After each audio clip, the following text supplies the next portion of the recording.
All right, welcome. Today, we are going completely behind the curtain on generative AI.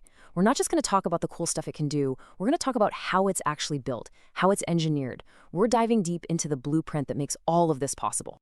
Okay, so this right here, this is probably the single most important idea in AI today. You see, for decades, building an AI that understood text was a totally different problem than building one that understood images.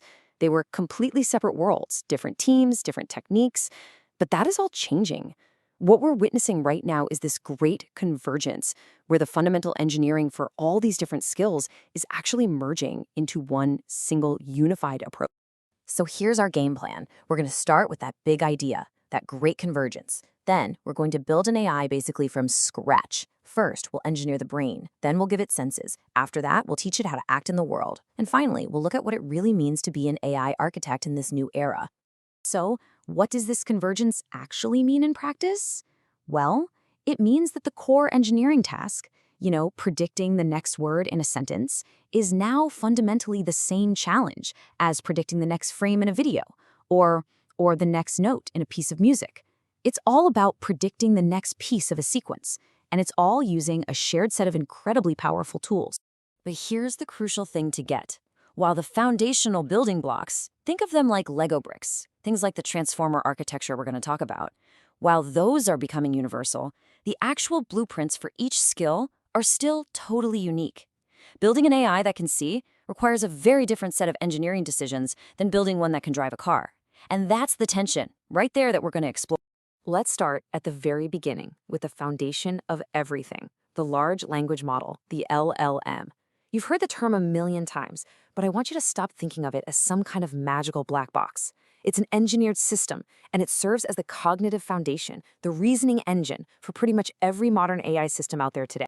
And the core design of that engine, it's called the decoder-only transformer. The best way to think about it is as the most powerful, most sophisticated autocomplete you have ever imagined. Its entire job, the only thing it does, is look at a sequence of information and predict, with shocking accuracy, what comes next.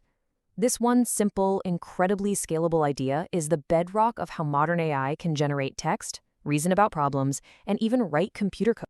So, how in the world do we scale these models up to trillions of parameters without making them impossibly slow and expensive to run? Well, the answer is this really clever architectural trick called mixture of experts, or MOE. Think of it like a big company. You wouldn't have every single employee work on every single task, right? No, you have a manager who routes the job to the right department, the finance team, the marketing team. That's exactly what MOE does. A router network looks at the incoming data and sends it to the best specialized expert network to handle it. This lets the model become absolutely vast in its knowledge, but stay quick and efficient when you ask it a question. There's a saying in the industry that 80% of the work in building a great AI isn't the model, it's preparing the data. The model is only ever going to be as smart as what it learns from. So first, you have to source a huge mix of data.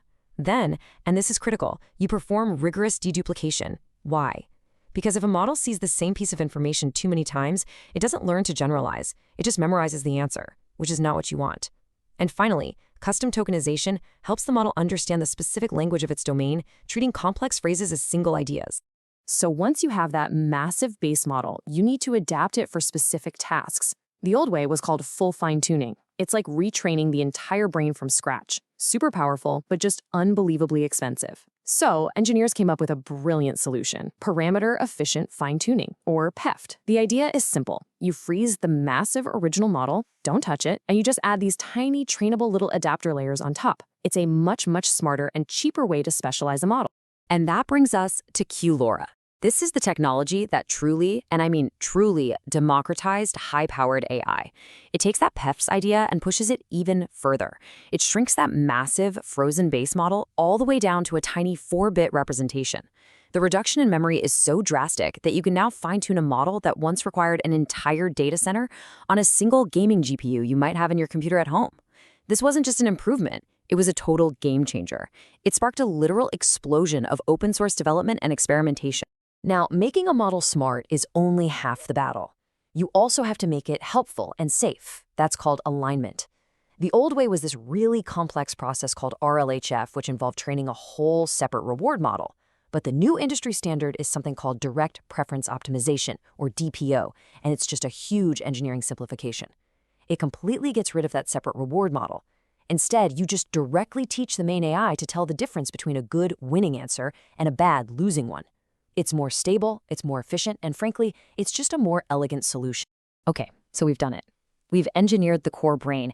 It's intelligent, it's adaptable, and it's aligned. So what's next? Well, now we have to give it senses. How do we take this amazing text-based reasoning engine and allow it to see and hear and understand the world beyond just words? Let's start with vision.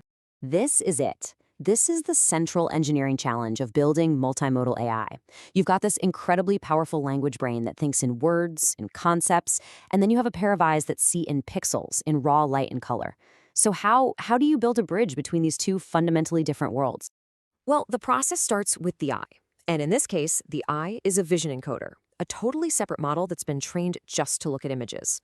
It scans a picture, breaks it down into its core components, the shapes, the colors, the textures, and it translates all of that visual information into a long list of numbers. We call these feature vectors.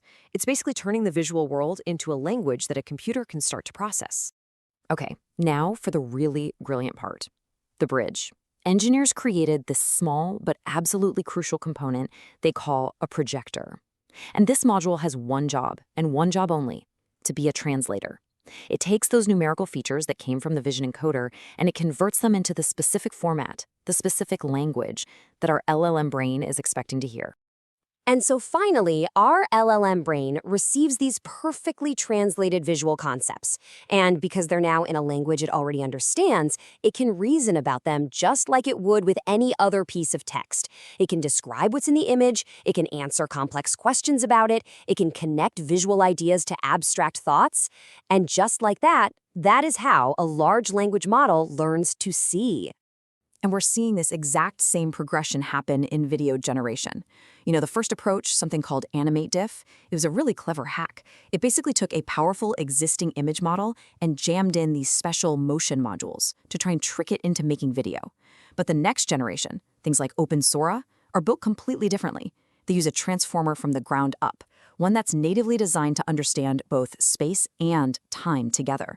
It's a perfect illustration of that architectural shift, from just adapting old tools to building brand new ones that are designed specifically for the job. Okay, so far, our AI has been a pretty passive observer, right? It can reason, and now it can see, but that's really only half of what intelligence is about, isn't it? The other half is about taking action, making decisions, having an impact on an environment. To give our AI agency, we have to turn to a completely different paradigm of machine learning, reinforcement learning. At the absolute heart of all reinforcement learning is this really simple but powerful loop. It's called a Markov decision process. Here's how it works. An agent observes the current state of its world. It takes an action. And then the world gives it back a reward, basically a score. The agent's one and only goal, its entire purpose for existing, is to take actions that make that total score as high as possible over time. That's it. It's a pure, simple process of learning through trial and error. So the real art and science for an engineer is designing that reward signal. We call this reward shaping. And just look at this example of teaching a robot to walk. We don't just reward it for walking. No, we give it positive points for moving forward, but we actually subtract points if it uses too much energy. And we give it a massive penalty, like -100 points, if it falls down. Carefully crafting this reward signal is a huge challenge because you can get unintended consequences. But when you get it right, you can guide an AI to learn incredibly complex behaviors all on its own. And of course, there isn't just one way to learn. The type of problem you're solving dictates the algorithm you choose.